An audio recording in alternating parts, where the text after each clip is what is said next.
Hi everyone, যারা ওলের ডাঁটা আগে কখনো খাননি বা খেতে চান না তাদের জন্য ওলের ডাঁটার দারুণ একটা রেসিপি শেয়ার করব। তো দেখতে থাকুন, আপনাদেরও ভালো লাগবে। সর্বপ্রথম কড়াই তেল দেব। তেলটা গরম হয়ে আসলেই পেঁয়াজ এবং লঙ্কা কুচি দিয়ে ভালো করে ব্রাউন কালার করে ভেজে নেব।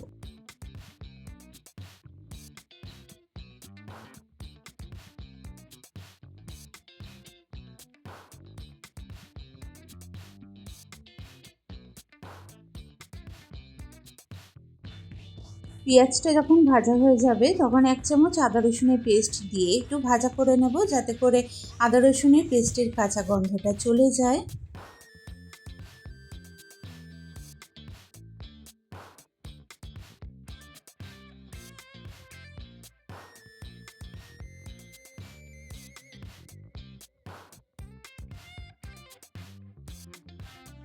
পেঁয়াজটা যখন ভাজা হয়ে যাবে তখন আগে থেকে কেটে রাখা ওলের ডাঁটাগুলোকে দিয়ে দেব। দেখতেই পাচ্ছেন ওলের ডাঁটাগুলোকে কেমন করে কেটে নিয়েছি। আশা করি ওলের ডাঁটা কিভাবে কাটতে হয় আপনারা সকলেই জানেন, তাই অযথা ভিডিওটাকে বড় করলাম না দেখিয়ে।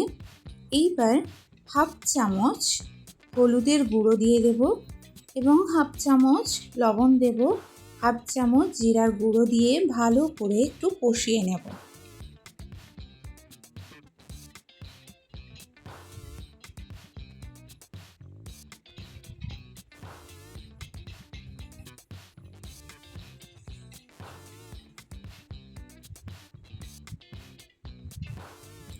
কষানোটা হয়ে গেলে ঢাকা লাগিয়ে দেব, যাতে করে ওলের ডাঁটাগুলো খুব সুন্দরভাবে গলে যায়। দেখুন, ঢাকা খুলে দেখাচ্ছি, ওলের ডাঁটাগুলো একটু সফট হয়ে গেছে এবং পরিমাণেও কমে এসেছে। এইবার খুব ভালো করে 2 মিনিটের মতো বারে বারে কষিয়ে নেব।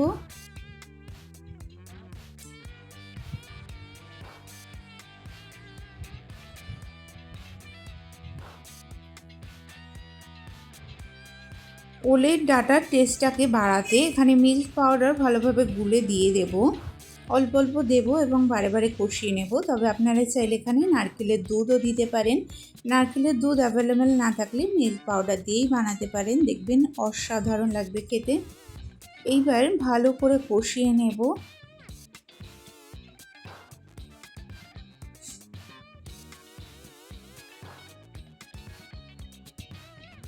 এবং বাকি দুধটাকেও দিয়ে দেব।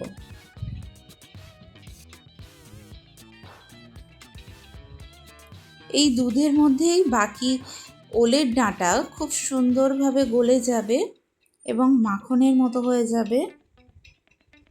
আগে থেকে ভেজে রাখা চিংড়ি মাছগুলোকে দিয়ে দেব। তবে আপনারা চাইলে এখানে চিংড়ি মাছ ছাড়াও করতে পারেন। চিংড়ি মাছ দিলে এর টেস্টটা আরও বেশি ভালো হয়। এবার 15 মিনিটের মতো অপেক্ষা করব। 15 মিনিট পরে দেখাচ্ছি ওলের ডাঁটাটা কত সুন্দর হয়েছে।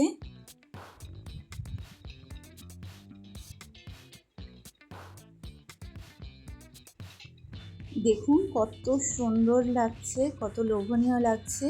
ওলের ডাঁটার এই রেসিপি গরম ভাতের সঙ্গে এত সুন্দর লাগে, আমার কথা শুনে নয়, একবার এইভাবে বানিয়ে দেখুন, বারবার বানাতে ইচ্ছে করবে।